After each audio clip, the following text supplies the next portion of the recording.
Hello, everyone, and welcome to this episode of the Fortcast, the official podcast of Fort Healthcare. I'm your host, Dr. Michael Anderson, President and CEO of Fort Healthcare, and I'm very excited today because I have a very special guest with us today. We have Dr. Paul Schuppner, and we are going to be discussing total joint surgery, in particular for the knee. So, Dr. Schuppner, thank you very much for being on this episode of the Fortcast. Well, thank you, Dr. Anderson. I'm glad to be here.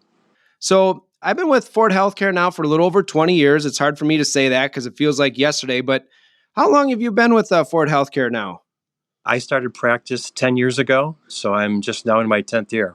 Boy, it's amazing how fast time goes. And I remember when you visited us for the first time, and here we are 10 years later doing a podcast together on total knee joint surgery. That's just, I can't thank you enough for your great care to our patients and our community. Thank you. Well, I appreciate the kind words. Fort's a great place to work, and I'm glad to be a part of the team.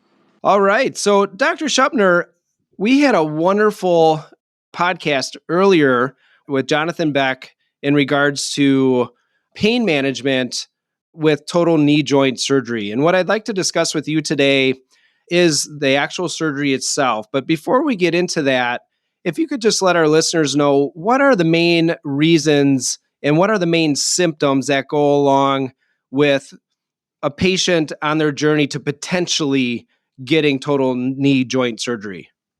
Sure. So, I guess the question is, why would someone need a total knee replacement?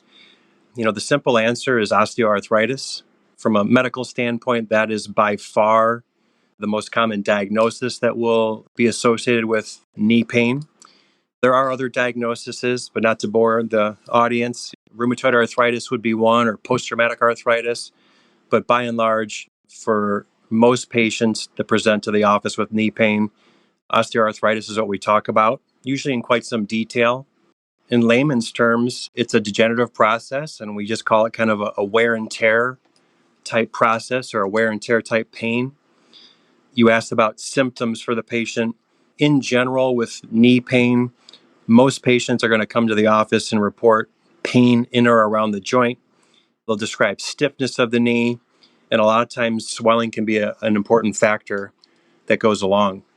So, Dr. Schuppner, is there a typical age demographic that it affects it, being more of a wear and tear type situation? I know certain humans are harder on their joints than others, but is there a typical age group where you see this most commonly? Typically, it's in the older population. Anywhere between 50 to 80 years old is, if you were to read about this in textbooks, would be the age bracket. But you mentioned I've been here for a decade now, which is kind of funny to think about. But as time goes on, younger and younger patients are coming to the office with complaints of knee pain. So it doesn't mean just because you're 38 years old or 45 years old that you couldn't also have early onset arthritis causing you pain and dysfunction. But typically it is the older population. I see. So when you're suspicious that somebody may be going down this route, how do you diagnose it? Do you do x-rays, or can you take us a little bit through that process? Yeah, for knee osteoarthritis, there's two ways that we diagnose this. One is with a physical exam, which we do typically when you're at your first office visit. And the second would be with diagnostic imaging, and that's just a fancy term for x-ray. For a physical exam, it's really pretty straightforward and simple. A lot of times we'll assess your knee joint for swelling. We'll look for signs of redness or warmth. Those are kind of indicators of knee arthritis. A lot of times we'll palpate, which means we touch around the knee to see where it's tender and where it hurts. Most patients have a spot where they point to, so it's a pretty easy way to figure that out. We always assess for range of motion, both active and passively. So active motion means we ask you to move your knee and see how it moves. Passive range of motion means that you're relaxed as the patient and your surgeon or your doctor does the moving for you just to get an assessment of how your knee moves. Other things that we look at stability of the knee joint to make sure that the ligaments and the tendons are working appropriately. Crepitus is a term that we use in the office. Crepitus relates to grinding. So if you've ever felt some creaks or grinding in your knee, when you get up from your seat at the office, a lot of times that is your kneecap, which is real commonly affected. So we'll assess for crepitus or grinding. Sometimes we'll have patients get up and walk down the hallway so we can just see how their gait or how their ambulation is. That's our orthopedic physical exam of the knee. I tell people all the time that a picture is worth 1,000 words. And for what I do for work, that really is the rule and holds true. A set of simple knee x-rays gives me as your surgeon a wealth of information about what most likely you're going to describe to me as your pain or your problem. We go over these x-rays in the office with the patient. You can see it because seeing is believing, as I like to tell people. And, radiographs we look at, and that's a way for us to assess the severity or the degree of arthritis, because there's not just one picture that shows arthritis. You can have early onset arthritis or mild arthritic change, all the way down the spectrum to severe knee arthritis, which a lot of friends and family will refer to as, doc says I've got bone on bone arthritis. And that's just kind of a descriptive term that describes severe knee arthritis. Based upon what we see on the x-ray and what we talk about in the clinic and what your exam shows, that just kind of sets us up for a discussion as to, hey, doc, what are my options here? Because it really is a discussion with the patient. There's never a one-size-fits-all solution. Ultimately, the patient decides and tells me what they prefer in terms of how we move forward. And I would love to touch base on that, because I imagine having the x-rays in hand and reviewing that with your patients has got to be very powerful. It allows the patient insight into the arthritic process. So when it comes down to options, what do you typically discuss with them? So options for knee pain, there are several. A lot of times we'll look at the radiograph or the x-ray together. And let's say, for example, it's an older patient and clearly they have severe knee arthritis. I like to explain things in a clear and concise way, because as you mentioned, patient insight, being prepared and understanding what your physician is talking about, I think is key. For that example that I referenced, severe knee arthritis, oftentimes the definitive management, that's just the term that I use to describe how do we typically fix this problem. Definitive management oftentimes can be a total knee replacement. When I meet a person for the first time, the last thing I want them to do is to think that, wow, this surgeon is pushing surgery. This is my only option. I knew this when my family doc said, hey, go see the orthopedic surgeon. But I think being on the same page is important. So, a knee replacement oftentimes is the best option, but is it your only option? No, of course not, it isn't. In other situations, if the patient is not ready for surgery because they're perhaps not medically safe for a surgical procedure, we talk about benign neglect. And that's just fancy speak for, I know what my problem is, and this is arthritis that I'm dealing with. This isn't cancer per se. I don't have to treat it. At least now I know, and I can modify my lifestyle and I can live with it as is. And that's a choice that we can make together too, and that's just fine. And then I'll always describe kind of the in-between steps. So the treatment options between benign neglect, which is kind of living with it as is, and having a major surgical procedure, a knee replacement. And those in-between options, there are several. They include different medication therapy. They include injection therapy, which is shots. They include physical therapy or forms of different therapy. And a lot of times they can also include knee bracing. There's different specialized types of knee braces that we can utilize to help, different varieties or forms of arthritis. And oftentimes we'll incorporate several of those non-surgical options. We'll offer a cortisone injection and we perform that. We initiate physical therapy.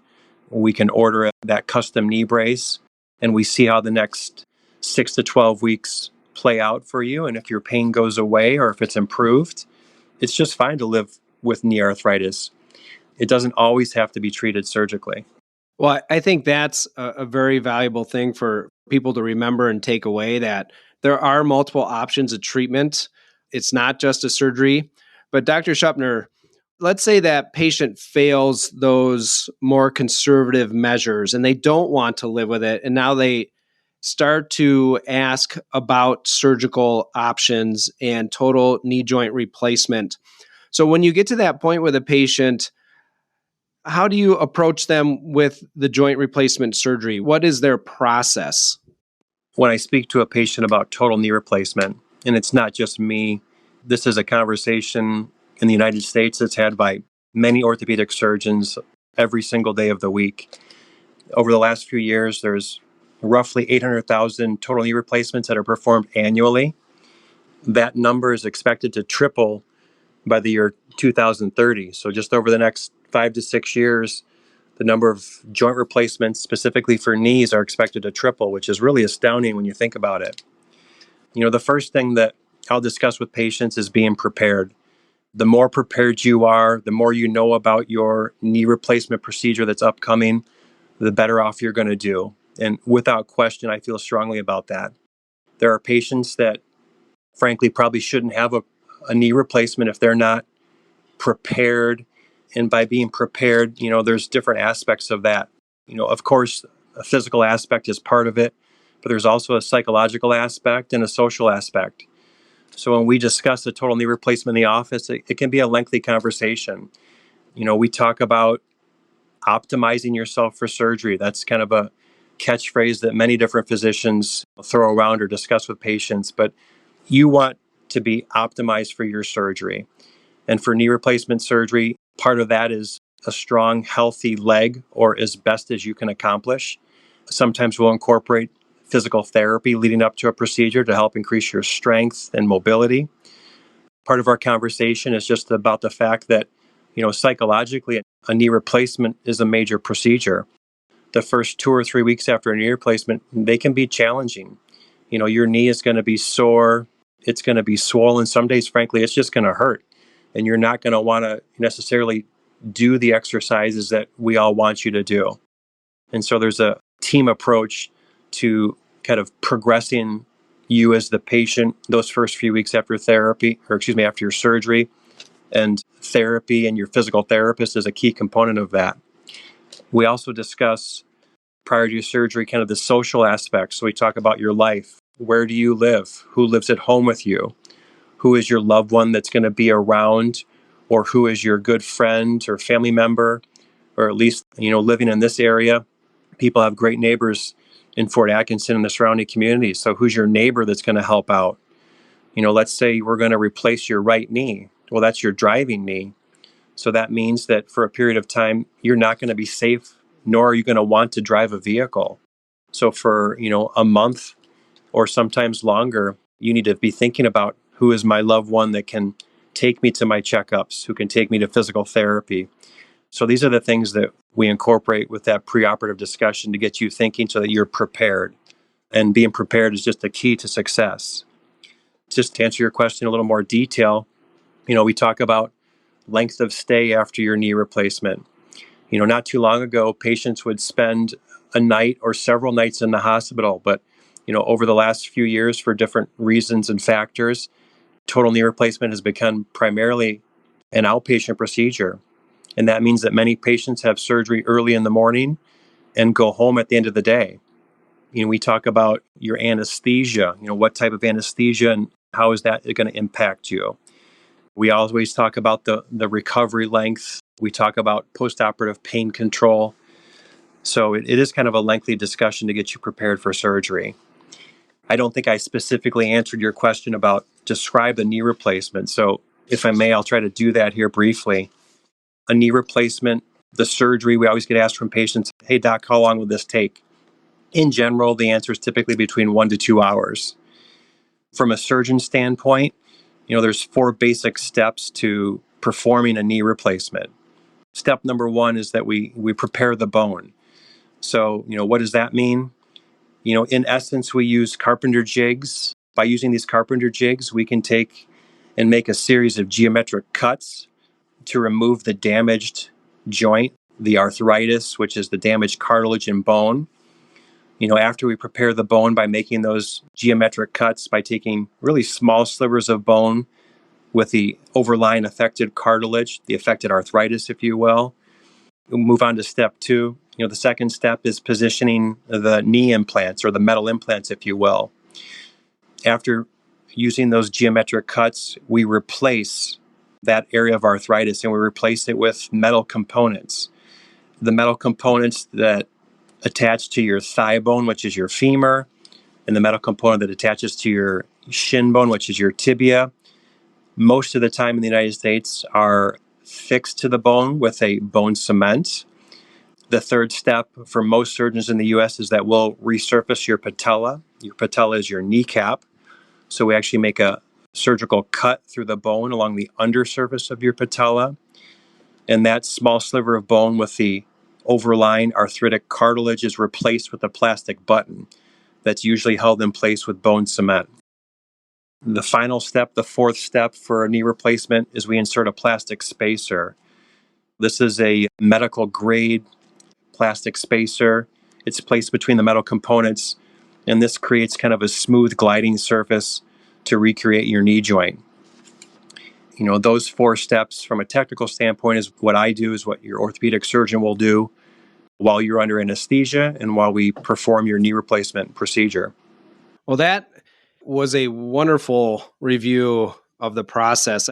So, in summary, it sounds like you talked to your patients about a host of things prior to surgery, most notably your support network, as you will need that support network. When you list the steps of the surgical process, it's pretty amazing you can do that in 1 to 2 hours. In my eyes, that's a pretty fast surgery. And for our patients to go home within a day is pretty remarkable in this day and age after going through something like that. So it really is a pretty darn smooth process. Now, Dr. Schuppner, when our patients are immediately post-op phase, do they work with physical therapy at all before they even leave the hospital? Yes, absolutely. So your surgery typically occurs, the patient, you would go to your room at the hospital, and physical therapy is started pretty quickly after you're awake from anesthesia. There's been plenty of research throughout the orthopedic field that's been done that shows the quicker that you get moving, that you get up on your feet with walking and with range of motion exercises for your knee, the better off your recovery will go and the faster you'll progress. So your physical therapist works with you at the hospital. Going home after a knee replacement can be a little bit of a daunting thought. Your orthopedic surgeon has an important role with your outcome because we perform your surgery, but we do that with you asleep, essentially under anesthesia. A physical therapist can be your best friend. They can be not just your physical therapist, but your mental health specialist, because they've been there and done that. So the reassurance and the tips and tricks that they'll teach you, it's really invaluable. But your physical therapist works with you on day 0 right after surgery. We always make sure that you, quote unquote, pass physical therapy, or that you graduate right after your surgery. And if you're an older patient, or if you're a patient that just is struggling for whatever reason, we don't kick you out of the hospital. We don't make you go home that same day. We take good care of you and you spend the night. But in general, I would say for the patients in our community at Fort Healthcare that are undergoing joint replacement, I would say approximately 90% are going home very safely and very comfortably. And that physical therapy component right after surgery is a key ingredient for you to accomplish that goal of getting home and sleeping in your own bed at the end of the night. I tell you that physical therapists, they're definitely an extremely valuable member of the healthcare team. And it's wonderful the work they do post-operatively for total joint, particular knee patients. So, Dr. Schuppner, what is the total length of full recovery? Is it 8 weeks, 12 weeks? What do you typically tell your patients? And what's their activity level like once they're fully healed? The answer might vary depending on which orthopedic surgeon you talk to. But in general, the length of recovery that we tell everyone is that you got to give this a full year. A 1-year full recovery, you'll hear from, I think, probably most orthopedic surgeons across the United States. Now, that doesn't mean that it takes 1 year before you're back living your life and doing what you want to do. But, you'll always hear that from your orthopedic surgeon. A recovery in general, the first 2 or 3 weeks, your activities are probably less than what you're used to. Your focus is on your physical therapy, your home exercises, icing, getting good rest. Usually after week 2 or 3, most patients kind of turn the corner, as I tell them, that you kind of get back to more normal sedentary adult life. And then over the course of the next 2 to 3 weeks, so that takes us to, let's say, 6 weeks after your surgery, most patients have recovered, their incision is well healed, They're nearing completing their physical therapy process and treatment, and they've gotten back to normal life. So it's not uncommon that most patients 6 weeks after surgery are back to work. And that's an important thing that we talk about prior to surgery. Everyone has different jobs and different demands at their work. But 6 weeks after surgery, back to most work, activities such as walking, sometimes low impact exercise, sports such as golf. That's the general time frame that we discuss. Well, I'd say all in all, 6 weeks. It sounds like they make some really good progress within that 6 week time frame, which is pretty darn fast. Dr. Schuppner, I can't thank you enough for coming on this episode of the Fordcast. I've learned a lot during this podcast. I hope our listeners have too. Thank you for joining us. Dr. Anderson, it's been my pleasure. Thank you. If you enjoyed this episode of the Fordcast, thank you for listening. And if you'd like, please check our full podcast library on our website for other podcasts. This is Dr. Michael Anderson. Thank you for listening to this episode of the Fordcast. Have a great day.